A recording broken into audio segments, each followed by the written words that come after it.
Hey y'all, how are you? I wanted to talk about seasonal planning. This is part 2 of the video that I put up last week, where I was talking about some of the changes. Well, for a good while, I tried quarterly planning via working with things like the Moxie Life stuff. And before that, it was Ink? It was one of those for ring binder ones with the octagon shaped things. Not Erin Condren, but I've been following Rachel Stevens for a long time, since before she ever did bullet journals or seasonal planning. I started following her writing videos. She started doing seasonal planning, and she does like early spring, mid-spring, late spring. I haven't ventured that far yet, but I have started delving into seasonal planning. Last year I was concentrating really hard on quarterly planning, but the quarters didn't match up with what was going on around me. Quarterly planning, so we're talking January, February, March, which works well enough, except that it's cold here. Like, to me, wintertime is December, January, February, because March is the spring. It never really lined up right. And academic planning doesn't work for me well anymore because I don't have any school-age kids. I have a school-age grandchild, and I do keep up with some of the important things. I write them down in the calendar, but that's about it. But seasonal planning, which is very similar to quarterly planning, is just you divide them up differently. So seasonal planning, you can either go by the meteorological calendar or you can go by the astronomical calendar. A lot of people tend to go by the change of seasons, like June 21st, which is today, is the first day of summer. Astronomically, meteorologically, that word is a tongue twister. June 1st was the beginning of summer. And that's about how the seasons are around where I live. So I figured I'd go by meteorological because that's more about the weather and that's about how our seasons are. For me, December, January, and February are winter. March, April, May are spring. June, July, and August are summer. September, October, November or fall. But seasonal planning for me seems to maximize my intentions and my focus, especially in regards to the season I'm in. Like, it's easier to reflect the past season, the season I'm in, and the season we're going to be in. As I reflect and look back on things, it just feels more natural because the seasons are natural. They're what goes on with our earth and the weather and the environment and all that. So with each change in the season, we tend to, I think, take time to pause. In some seasons, we feel more like pausing and reflecting. It feels good to take that time. Like, winter is a very pause, reflect kind of season. Fall and winter are very pause and reflect kind of seasons. And other people would say, well, summer is a very pause season because people are on vacation, there's all this freedom going around, people are traveling and stuff like that. But I don't think it's pause necessarily. We do slow down, but we're not really pausing because things are going and happening pretty quickly. Especially the summer's going to pass by really fast, especially if you're a kid. If you're a kid, the summer's going to seem like it passed by so fast. But it feels really good to take that time, and I think we're also better able, for all the seasons really, we're better able to reflect over what happened. As I have thought about what happened over the spring and reviewed what I accomplished. Same with the winter. Although the winter season here was extremely chaotic at our home. If you've been following for a while, you know that David's dad passed of cancer at the end of January. And in February, our whole household had COVID. My mom just got over COVID again. I've been reviewing what I've accomplished. I've actually looked back at all of the seasons because spring was a transition heavy season for me. And our seasons don't necessarily always line up with the season that we're in, like the season, what it categorically means. As you can see, I'm sort of separating the seasons. And at the end, I end up writing down pause, hibernate, rest, shorter days, colder weather, and cold for the winter. For the fall, I wrote harvest, cozy and comfortable colors, pre-planning for the winter. The air smells so good in fall. There's this big change. You can feel it. It's like time to grab all the things and harvest all the things and prepare for winter. We're in prep mode. Fall is also when I do fall cleaning and spring cleaning. Real big on fall cleaning and spring cleaning. The spring is when we're decluttering, spring cleaning. There's new life that we're planting seeds. We're tilling the earth. We're planting a garden or flowers. We've got all this new growth. During the springtime, the flowers are actually budding, and then they start blossoming. And the fresh air in the springtime. Allergy season, springtime too. There's, good and bad. With the summer, things are really full blown blossom. By June, our grass has to be cut every week. In the springtime, we cut it about every other week. And the summertime, we're cutting it every week. People are on vacation. People are traveling. School's out. We've got this freedom. We're going to the beach, to the lakes, things like that. It's more relaxing. For me, I really want a hammock. I want to be in a hammock in the shade with a book, my journal. The summertime, it'd be a cup of cold coffee. If I'm there in the morning or sitting on the swing or sitting at the picnic table, a cup of hot coffee, because it's going to warm up, and I like to enjoy the cool of the morning in the summertime. So because we've got all this heat, the sun, the humidity. Now, like I said, the flowers are in full bloom. We are continuing to nurture gardens. The afternoon shade is like a wonderful thing.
Hey y'all, so I cut the grass today.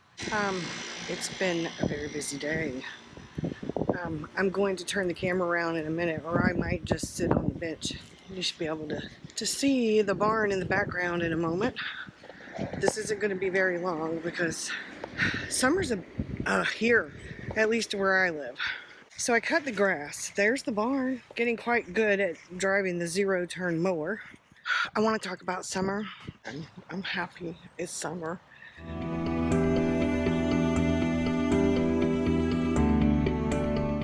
Yesterday was the first day of summer solstice.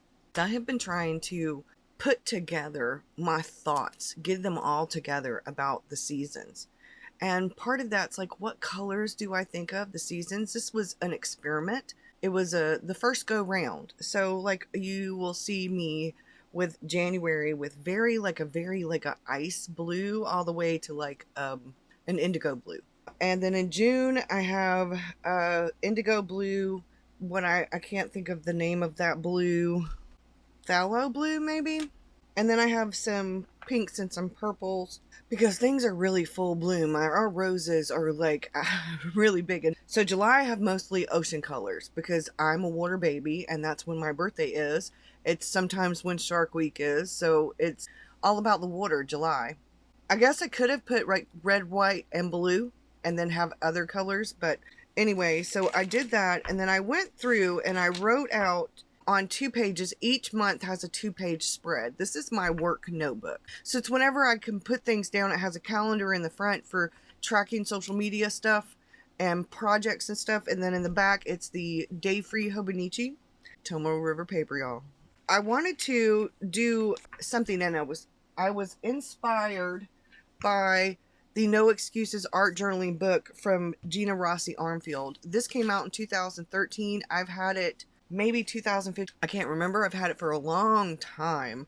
She used, when she did this, it was a class too. She took agenda notebooks from like Barnes and Noble, and people did their work in there. You could do it, you could use gesso and all kinds of good stuff, you know, to prep the paper or collage or whatever. So I don't need to do that though. I have this book. So I did for June, I wrote down the flower, which was a rose, the birthstone, which is pearl or alexandrite, the signs, which are Gemini and Cancer, holidays and important events. So we've got June is LGBTQ month, Father's Day, summer solstice. That was yesterday, beginning of the summer. My son's birthday. And then I drew things. I actually created that rainbow mug for my patrons and then created a PDF. I did the rainbow mug, made a PDF. Like I printed it on Avery sticker paper, and I have a bunch of little rainbow mugs for the month of June or for whenever I want to use a rainbow mug. Pearls, since the birthstone is pearl. I have roses. I have the blue jay, and the reason I put the blue jay was because of Father's Day. She has a blue jay elsewhere in the book, and I went by her blue jay but changed it up a little because blue jays were my dad's bird, canaries were David's dad's bird, but I did a blue jay because it felt more June. And then I have a lady holding roses, and I have the tools. One, because that was what David wanted for Father's Day, was tools. I got him a pair of pajamas as well. And then I have words. So in Jenna Rossi Armfield's book, she has what's called a word bank. I took some of her words, not all of them, and then added other words that fit me for June better. So we have father, flower, tools, growth, home, golf, rainbow, comfort, truck, acceptance, friends, rose, pearl, honor, and family. Still have some time to do those. Those are things that I want to draw. So that's the closest I'm going to get to prompts. I have already figured it out, is to create some prompts. So here I have 1, 2, 3, 4, 5, 6, 7, 8, 9, 10, 11, 12, 13, 14, 15. I have 15 prompts. There's 30 days in June. I don't have to do it every day, but I am creating art every day. But there might be a day whenever I'm not sure about what I want to do, or whenever I'm creating some doodles for the month of June or for the month of July or whatever. And then I can create drawings based on those words. Now I also have what I'm calling prompts, real prompts. And these are more for journaling or for a day when I'm not quite sure of what to do. Like I need to film something and I'm not quite sure of what to do. Draw something that represents summer or June. Write a journal entry about your thoughts about what acceptance means. Make a collage of your dream home.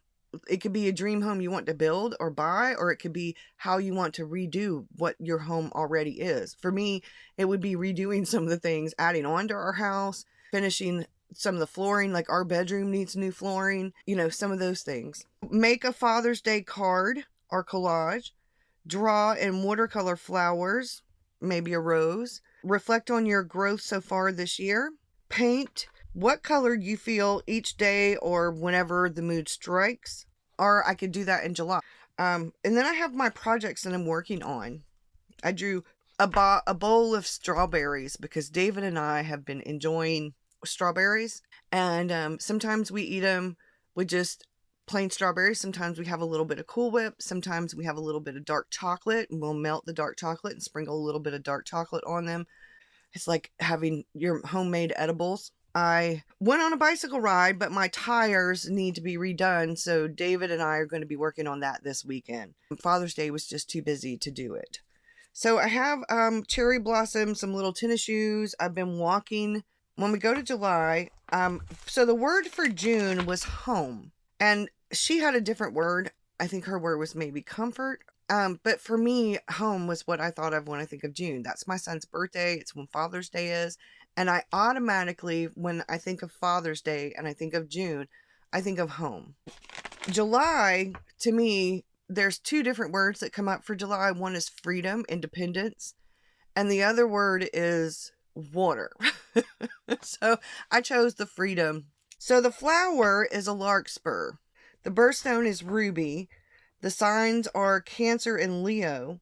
And the holidays and events are the 4th of July. Victor's birthday, my birthday, David and I's 11th year anniversary is this July. Shark Week, and then there are other things in July going on. I drew sunglasses, a ruby, a shark fin, a heart with a flag that looks like the flag, a little shark piece of washi tape, a shell, a thing of ice cream, watermelon, which I forgot to cross my T. I did what looks like sparklers or you know, firecracker kind of things, 4th of July thing. I need to finish filling in those stars. I put a little tennis shoe, I put a little palm tree, a little octopus and a starfish and a jellyfish. And then over to the side, I have pieces of washi tape that are ocean, pool, shark related. So my words for the month of July are independence, freedom, ruby, ocean, shark, birthday, summer, fin, fireworks. Oh, did I write summer? I wrote summer twice. Fun and pool. Okay, so then we have the prompts and other things for July. So decorate for the 4th of July in here, or decorate for Shark Week. I'm probably going to decorate for Shark Week. Draw in watercolor sea creatures, shark stuff for PDF for patrons, collect shells and put in a jar, or draw in watercolor or collage shells. I have a jar with a huge amount of shells in it that have come from all over the place. Different beaches that my best friend and I went to. She went to Kuwait and a couple of other places overseas and brought me back shells. She was in the Air Force. I think I might draw that jar of shells. Collect beach type pictures and ephemera for journal. Journal about your favorite or dream vacation. Read the book Jaws or Meg. Draw and watercolor different sea creatures each week. Plan each week of July is going to be a different sea creature because the last week of July is Shark Week. And that's when I'll draw sharks. I've been debating. Last week of June, beginning of July, I'm going to draw coral and maybe some crabs and stuff like that. And then the week of Victor's birthday, I want to draw octopus and jellyfish and some other things. The week before Shark Week, I'm going to draw like a whale and an orca and a dolphin, maybe a warhol. Did I say that right? I don't know.